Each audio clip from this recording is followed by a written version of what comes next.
ओम नमो भगवते वासुदेवाय। नमस्कार दोस्तों, स्वागत है आप सभी का हमारे चैनल भक्ति ज्ञान में। दोस्तों आज मैं आपको कार्तिक मास महात्म के 18वें अध्याय की कथा सुना रहा हूँ।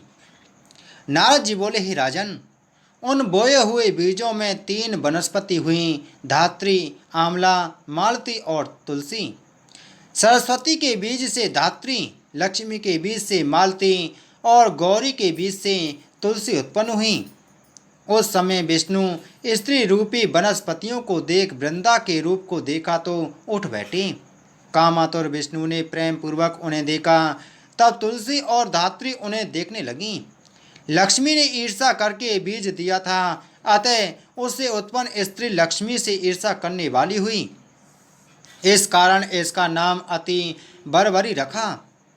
यह निंदित हुई। धात्री और तुलसी विष्णु जी को प्रीति देने वाली हुई। विष्णु जी अपना दुख भूल देवताओं को साथ ले वैकुंठ भवन पधारे।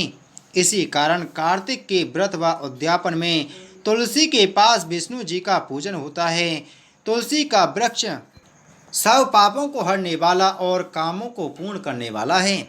जहाँ तुलसी होता है वहाँ यमदूत नहीं आते, ना वे लोग यमराज के दर्शन करते हैं। नर्मदा का दर्शन, गंगा स्नान और तुलसी के वृक्ष लगाने व पालने से, पानी देने, दर्शन करने व स्पर्श से मनुष्य के वाणी, मन और काम के पाप जला देते हैं। जो तुलसी की मंजरियों से विष्णु व शिव जी की पूजा करता है वह गर्भ में नहीं आता और मुक्ति को प्राप्त हो जाता है। पुष्कर जैसा तीर्थ, गंगा जैसी नदी, वासुदेव जैसे देवता तुलसी दल में निवास करते हैं। तुलसी की जड़ की रज लगाकर प्राणों का त्याग करने वाला पापों से मुक्त हो विष्णु के समीप रहता है। तुलसी की लकड़ी धारण करने से पाप स्पर्श नहीं करते। हे राजन, तुलसी की छाया में किया श्राद्ध अक्षय होता है, अतः वहीं पिंड देना चाहिए। और आंवले की छाया में पिंड दान से नरक में भी पितर मुक्त हो जाते हैं।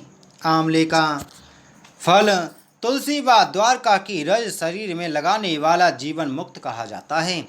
आंवले व तुलसी दल मिले जल के स्नान से गंगा जल के स्नान का फल मिलता है। तीर्थ मुनि देवता कार्तिक मास में तुला राशि के सूर्य में आंवले के वृक्ष में निवास करते हैं। जो मनुष्य द्वादशी को तुलसी तथा कार्तिक में आंवले के फल तोड़ता है वह नरक को प्राप्त होता है।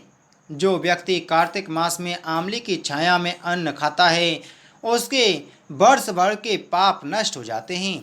आंवले के नीचे विष्णु की पूजा करने से पूरे क्षेत्रों में विष्णु पूजा का फल मिलता है। विष्णु की महिमा की भांति तुलसी व आंवले का महात्म ब्रह्मा भी नहीं कह सकते हैं। आंवले व तुलसी के जन्म की कथा भक्ति से सुनने व सुनाने से मनुष्य निष्पाप हो पूर्वजों सहित विमान में बैठकर स्वर्ग को प्राप्त होता है। बोलो कार्तिक मास महात्म की जय। बोलो विष्णु भगवान की जय।